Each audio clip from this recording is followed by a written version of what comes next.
All right, so we're gonna be nitpicking Sea of Stars here. I've already done my Sea of Stars review on the channel. Um, Actually, I think I forgot to give 8 out of 10, but it probably doesn't matter. Don't really get views like that anyway. But anyway, nitpicking Sea of Stars. So Sea of Stars is a success financially, and of course, game critics and players alike have quickly talked this game into the proverbial Valhalla of gaming. But there is one small issue. The game was brought up in the same breath as the sacred cow that is Chrono Trigger. I love Chrono Trigger. Squeenix couldn't even properly follow up the game with their own properties, namely Radical Dreamers or Chrono Cross, or the remake even. The Radical Dreamers edition of Chrono Cross, or however that is titled. So while I came into this game with an open mind, knowing it was inspired, not necessarily going to be some sort of definitive replacement for the OG, I do think there are some things I would like to see from the next entry, which undoubtedly will happen from just the sales numbers. Um, the storyline and set pieces of Chrono Trigger were revolutionary at the time, and for the most part still are. I will be going over some spoilers for Chrono Trigger, and of course spoilers for Sea of Stars. So if that's something you're worried about, you may want to check out this video after you've checked out one or both of those properties. In the first part of Chrono Trigger, you're unknowingly taking part in a fun fair that actually makes you a criminal. While strangely this might be considered an early dose of hashtag ACAB, it shows the game was paying attention to your actions while you may have just been studying the blade or interacting with the Millennial Fair. It was still shocking, even as a latecomer, I played Chrono Trigger on my DS, that the game tracked your actions, and not even with "the judge will remember that" prompt. I think this is an important tone-setting piece for the story, and the most important part is it tricks you before you've even got a chance to get your bearings. While we definitely have seen meta mechanics after this in the form of Metal Gear Solid 2, Undertale, there's definitely other ones you can bring up. This was one of the first. And considering it's a time travel story, it sets you up to think your decisions matter. In the first part of Sea of Stars, not so much. You're treated into a fairly rote anime intro, which I think is a mistake. You're introduced to a certain character early on, and knowing the studio's previous works, you definitely expect for your world to be turned upside down. It just doesn't have the same effect, however.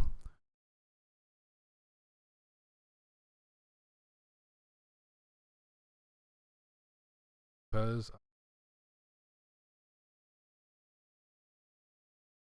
okay. So just wanted to make sure the stream was going, but started recording anyway because YouTube's being weird. Um Yeah, let's see, where were we? In Chrono Trigger, you're wrongly thrown in jail and must break out, culminating in a fight against a dragon tank. Each time period has distinct enemies and vibes. In the past, you fight the now extinct humanoid Tyrannos. In the near past, think medieval, you fight dark creatures who have been gathered for a nefarious purpose. In the future, you encounter the devastated remains of humanity and the robots they've lost control of. In Sea of Stars, you encounter xenophobic moles who ostracize one of their own, ruining their own industry. I didn't actually want to help them. Sounds like they got the karma they deserved. Then you do a number of things, none of which are on the same scale or even as interesting as Chrono Trigger. Probably the worst part being when you need a boat. This is a regular RPG activity. So you contact some pirates. These pirates, generous to even call them that, leave signs all around town to attract boarders. One of the pirates wears 2 eye patches. We've seen that before. Another one can magically muscle up, and another breaks the 4th wall out of nowhere, which completely soured my mood.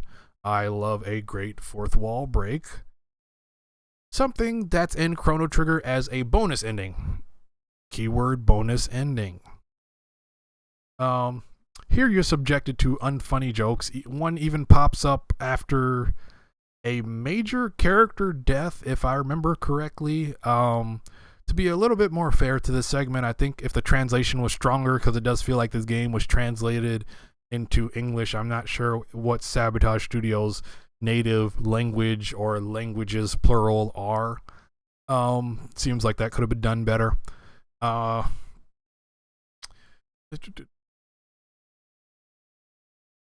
But yeah, if the translation was stronger, it would work out a bit better to have a fourth wall breaking character. I thought I'd end up fighting these pirates, but no, you're cheated into helping them over arm wrestling, which I did not like that. I really don't even have words for that. But we keep going because the pirates, you might think they've lowered the bar, but the bar is definitely not lowered all the way yet. I would have been fine if they fought me, but they chose the terms of the deal, which was the arm wrestling, and cheated. Then the heroes just go with it, which without so much as a complaint. And finally, when you get to their boat, they have you riding on something that couldn't be called a raft if I was being generous. They have you, while I imagine the idea behind this is, oh, you expected a grand galleon worthy of your time and stature. Nah, that's not our boat. Our boat is this piece of crap, which is a joke. It's not funny and, did not endear me to this game. I'll definitely say that. So at this point, you've been duped twice by this pirate crew. And really at this point, it feels like Zale and Valir should have just beat these clowns up. Even still, what basis do you have to trust these pirates who don't actually seem to be pirates? You do so because the game requires it, and it works out because the game requires it. That's more meta-textual, and it's a functioning game, so that works out. But one of the oldest tricks in the book is, as a criminal, you say you're a drug dealer or what have you, but you're actually a robber. Listen to the Project Pat song. When you get transportation upgrades in RPGs, they're not jokes, but genuinely useful or cool upgrades. Here I felt no real reason to continue the game, besides the fact I knew the developer liked to change genres and play with tropes. They're technically playing with tropes here, but it feels more insulting than clever, like a child trying to be cute, but as the kids say today, it ends up just being a little bit extra. There's also an element in this game, as well as the majority of enemies made sense in Chrono Trigger for their place and time. Some are just weird and fourth wall breaking, like drum playing elementals. Also, I had to talk around this in the interview, and I talked around this a little bit. I mean, not the interview, but the review. But I had to talk around this a little bit in the first part of this video as well. I hate Garl. He volunteers himself in things he shouldn't multiple times, which eventually results in his own death. Again, sort of the same deal with the mole people being xenophobic and pissing off the one person who can ruin their industry. Seems like karma to me, but of course, reviving Garl turns out to be the good ending, which I did not want to go for because I don't like Garl. But yeah, let's go back to the script here. It's one thing if you want to help by being a cook and PR rep, but there's even a moment where he decides that this is a duel for honor between Zale, Valir, and their mentors. So who is he to decide that? Number one. Number two, screw that. I would like my full party because it seems like damage is low in this game anyway. Another moment which really made me dislike him is a character goes through a very traumatic event. I can't remember if it's literally someone else dying or just someone telling their very traumatic story. I can't remember. It might have been Sarai. It might have been somebody else. But anyway, Garl's response to this is food will make it better, which is some very r/thanks I'm cured type energy where, people say, I'm depressed or I'm sad, and then someone else is like, well, get over it, you're not dead, are you? And it's just like, that's not how we handle things anymore. Let's see. But yeah, again, you're supposed to revive Garl to get the good ending. I did not feel like it because of all this. I have no interest in doing so.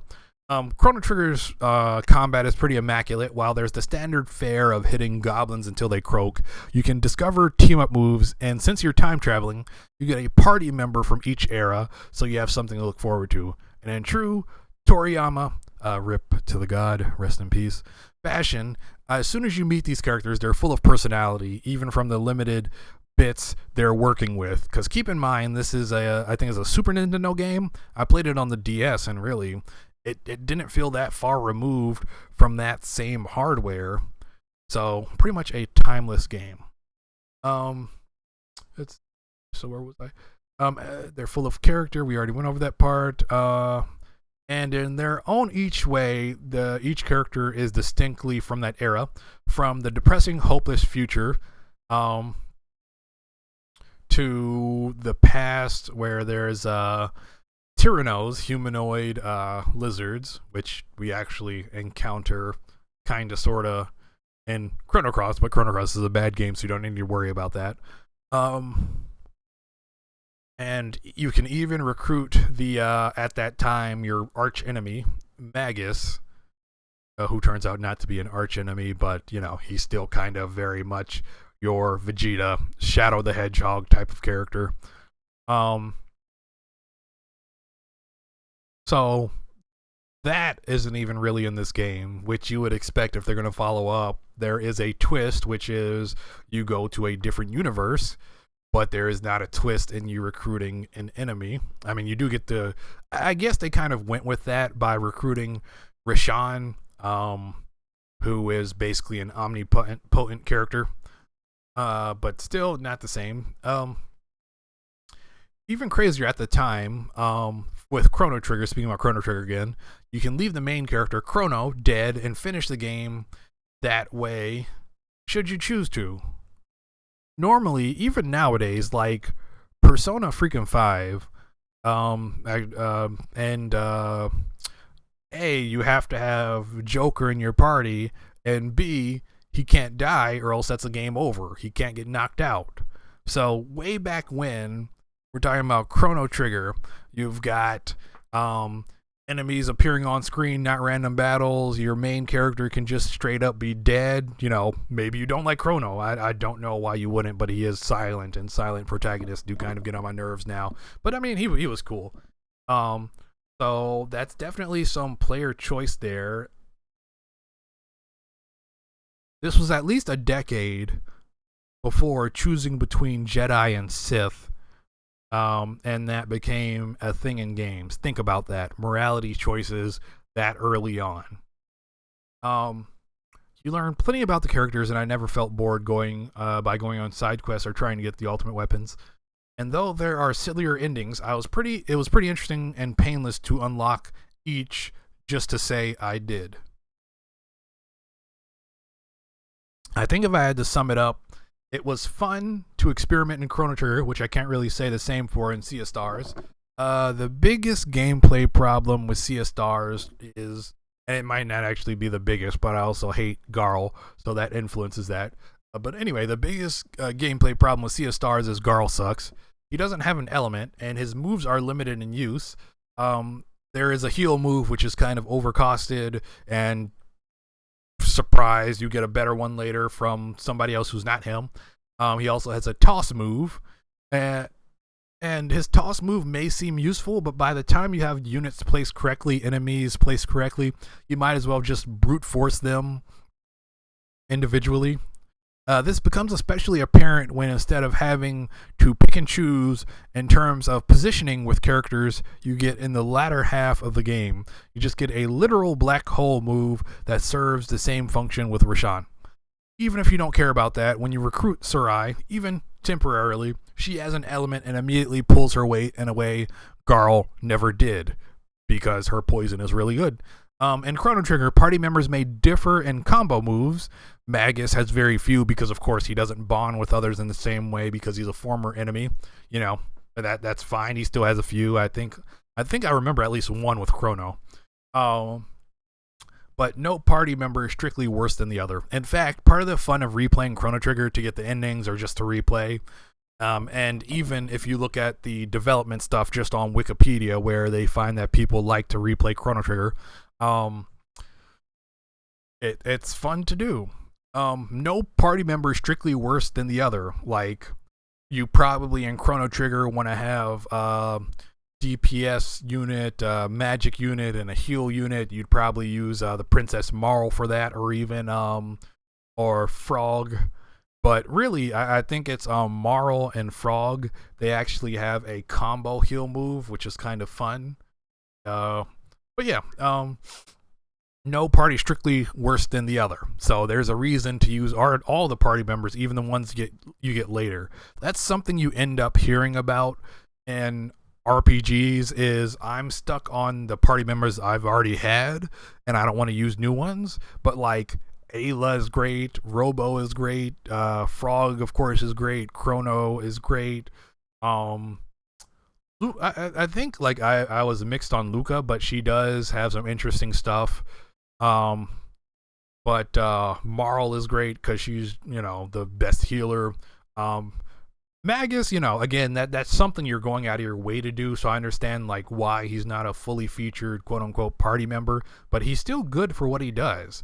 And you can finish the game and get the different weapons for each character and finish it how you want. So I went off script there, so let's see where we're supposed to be. Another issue with the combat is the fact that they're combining Mario RPG mechanics, Sea of Stars, with shifting battlefields. The reason Paper Mario dresses up the battle screen as a stage with heroes on the left and villains on the right is so when you do need to dodge, react, or reduce damage by blocking, etc., enemies, your timing is the only thing being tested. Even in Paper Mario, Mario and Luigi, Super Mario RPG, they all have that in common for the same reason. I think even the more recent Super Mario RPG remake takes this into account and makes those reaction abilities even better. Like I've heard, I haven't played it yet because I've been unemployed. I was laid off for like 5 months, finally going to be working soon. But they've actually made those stronger to where it just used to reduce damage. But I've heard, I think it was on Giant Bomb Describe, you can actually take 0 damage if you perform well enough on these active parts of the battle. But yeah, Paper Mario, Mario and Luigi, Super Mario RPG, they all have this in common where basically Mario and friends are on the left and the bad guys are on the right. But in Sea of Stars, however, the enemies are always in different formations. When your characters take actions, they may move to different spots, and even the UI, which is the craziest thing, I would think the UI would just disappear if you wanted to do that. The UI has to scramble around characters moving. This creates a distraction for the player as you may be worrying about the movement from an enemy's projectile, only to be distracted by a moving piece of UI because a creature that is much farther from you, it may mess up your timing. If I'm not being clear, imagine you're playing baseball. I know not everybody's into baseball, but I'm sure you know the pitcher's mound. And the pitcher's mound can be moved at will. This obviously is much more of a challenge with a number of other variables versus the standard setup we discussed with the various Mario RPG games. I also have a feeling with such rich sprites, the reason they jump around at seemingly random is because they're limited in which direction the sprites are being displayed at. But this isn't something that is a unique problem to Sea of Stars. Yakuza Like a Dragon, I just listened to the Kane and Rinse episode, very good series of podcasts if you ever want to listen to those, on Yakuza Like a Dragon. And the first Ichiban-led entry is also a less than ideal RPG system because video games are very iterative. Street Fighter was crap. Street Fighter 2 set the world on fire. So if we want to think about that, Sea of Stars 2 should be a much better game than Sea of Stars. But people already like Sea of Stars, so hopefully they don't just sit on their laurels. But getting back to the script,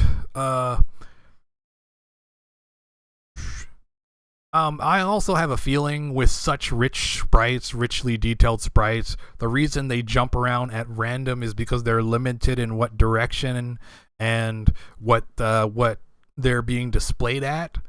But yeah, going back to the Yakuza Like a Dragon, that game also had problems with using AoE abilities, which I sort of discussed with Garl having his toss. So it seems like something that's not something you get all the way right first time around. Um, but I do hope, because I bring this up because what happened for, I brought up Street Fighter 1 was crap, Street Fighter 2 set the world on fire, but I hope what happened for Like a Dragon Infinite Wealth will happen to whatever sequel Sea of Stars is. Also, I found that enemies were just too tanky and it felt like there was a damage cap on moves. I don't know if I'm getting old and my reactions are bad, but like the Moonerang, I did it a ton. Sarai's like teleport dagger thing, I did it a ton. And the enemies would still be alive. So I just kind of like stopped engaging with that system, and I just put as much plus damage on my armor and skills and such as possible. But I really didn't even try to, I would at least, mark each enemy with the damage, but I really wouldn't try too much after that because it just seemed the damage was capped. So I do want to bring up one image here. Sorry if you are an audio listener, but I'm going to bring it up. This is just a Paper Mario screen here. I believe this is the Thousand Year Door remake here, but I haven't heard anybody actually talk about it. I can't even remember if it's out or not. But anyway, so just look how clear this is. The UI is at the top. Nothing happens at the top of the screen, so the UI doesn't need to move. As I suggested earlier, if the UI is going to move in Sea of Stars potential sequel, you might as well just make the UI invisible. Mario and Goombella, his ally, are on the left there, and the enemies are on the right. They're pretty much always a fixed distance away. If you haven't played Paper Mario, generally what will happen, like for instance, jump is highlighted. Mario will walk a set distance to the enemy, and then he will get into his pre-jump animation, which is going to alert you when you should be reacting, as opposed to what I described in Sea of Stars, where the enemies will just move at random, and just the UI will move, and your character might move, and the enemy might move. It's just too much of a mental stack, as we talk about in Street Fighter. Let's see. But yeah, the bottom of the screen has audience members. Let's just call that flavor. And Mario and friend are a fixed distance from enemy. I went over that. But yeah, so just kind of the difference there. Of course, Nintendo is an immaculate company, and they're going to iterate until they can't iterate anymore. But moving on, the first 70% of the game is so much less interesting than the last 30%. We don't get much explanation, or as I went over in the story/gameplay driver segment, actually interesting things to do until we head to the alternate universe. I get that the studio wanted to have their trademark flip, Sabotage Studio. Their previous work, The Messenger, sort of played with going from 8-bit to 16-bit. And in this one, we go from, your standard fantasy fare to some high-tech world, which is kind of the same. Music is much better, though. But yeah, we don't actually get interesting things to do until we head to this alternate universe. But the thing is, and I do a lot of anime. I know my channels have been my side channels. For some reason, YouTube decided to delete those, so you may not have seen those videos or care about those videos, but did a lot of anime stuff. But, when you talk about this studio and their trademark flips, the surprise, the twist, you have to make that moment worth it. Attack on Titan, I'm not going to go into spoilers, but you probably know by now if you're a fan of these other series. Attack on Titan had the basement scene, the basement reveal. Promised Neverland had the escape. But the thing is, for both Attack on Titan and the Promised Neverland, those series were interesting before the flip happened. Whereas this game, you are helping some racist moles who are racist against a magical mole, and then there's pirates who trick you and they're not actually good pirates and they suck. It really just seems like people with as Eminem would say, I can't be your Superman. Like, why am I helping you? To be completely fair, as I said at the start, even Squeenix couldn't follow up Chrono Trigger themselves. And if you were to talk best games ever made, looking at the dream team behind it, it's an absolute murderer's row. Sakaguchi, who created Final Fantasy, Yuji Horii, creator of Dragon Quest, the recently deceased Toriyama, a titan of media, Katase Nomura, yes, that Nomura, Nobuo Uematsu, Yasunori Mitsuda. Hell, you could even call this a Squeenix joint before Squeenix was actually a thing and those companies combined. Because if you're young enough, you may not know they used to be separate companies. Enix and Squaresoft. I didn't write all this because I want people to hate Sea of Stars, but to hope with their claims that they could match one of the greatest games on time. The second might be a bit more, the sequel, or however they want to follow this up, might be a bit more closer to that reality they envisioned.